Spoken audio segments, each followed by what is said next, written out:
தவிக தலைவர் நடிகர் விஜயின் வேண்டுகோளையும் மீறி மதுரையில் அவரது வாகனத்தில் ரசிகர்கள் ஏறி ஆரவாரத்துடன் உற்சாக வரவேற்பு அளித்தனர். ஜனநாயகன் படப்பிடிப்பிற்காக கொடைக்கானல் செல்லும் வழியில் மதுரை சென்ற தமிழக வெற்றிக் கழக தலைவர் விஜய்க்கு விமான நிலையத்தில் ரசிகர்கள் திரண்டு உற்சாக வரவேற்பு அளித்தனர். விஜய் வருவதை அறிந்த ரசிகர்கள் காலை முதலே மதுரை விமான நிலையத்தில் குவிந்தனர். அவரை கண்டதும் உற்சாகத்தில் மூழ்கிய ரசிகர்கள் வாழ்க வாழ்க என முழக்கம் எழுப்பினர். இதையடுத்து பிரச்சார வாகனத்தின் மேலே ஏறி கையை அசைத்து தனது மகிழ்ச்சியை அவர் பகிர்ந்து கொண்டார்.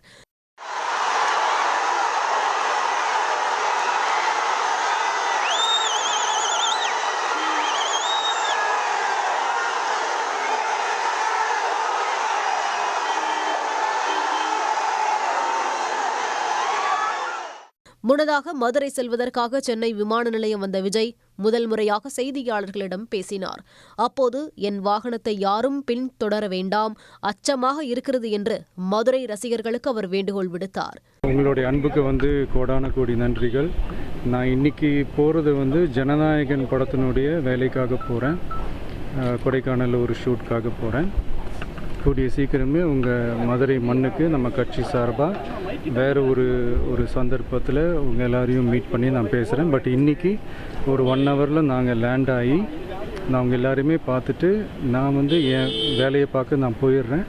நீங்களும் சேஃபாக அவங்கவுங்க வீட்டுக்கு போயிடுங்க. யாரும் என்னுடைய வேனுக்கு பின்னாடியோ காருக்கு பின்னாடியோ யாருமே ஃபாலோ பண்ணுறதோ, இந்த பைக்கில் ஃபாஸ்ட்டாக வர்றதோ, பைக் மேலே நின்றுக்கிட்டு பைக் ஓட்டுறது, ஹெல்மெட் இல்லாமல் இந்த மாதிரிலாம் வராதிங்க. ஏன்னா அந்த காட்சியெல்லாம் பார்க்குறதுக்கே மனசுக்கு ரொம்ப பதட்டமாக இருக்குது. மதுரையிலிருந்து ஜனநாயகன் படப்பிடிப்புக்காக கொடைக்கானல் அருகே உள்ள தாண்டிக்குடிக்கு வேனில் விஜய் புறப்பட்டார். வெளிநெடுகிலும் மலர்களை தூவி ரசிகர்கள் மற்றும் தொண்டர்கள் அவருக்கு வரவேற்பளித்தனர்.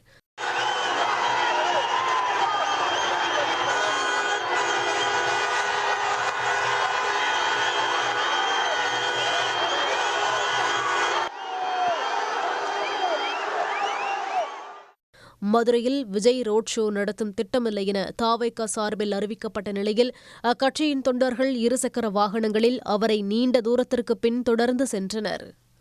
உடனுக்குடன் செய்திகளை தெரிந்து கொள்ள சன் நியூஸ் பெல் ஐகானை கிளிக் பண்ணுங்க.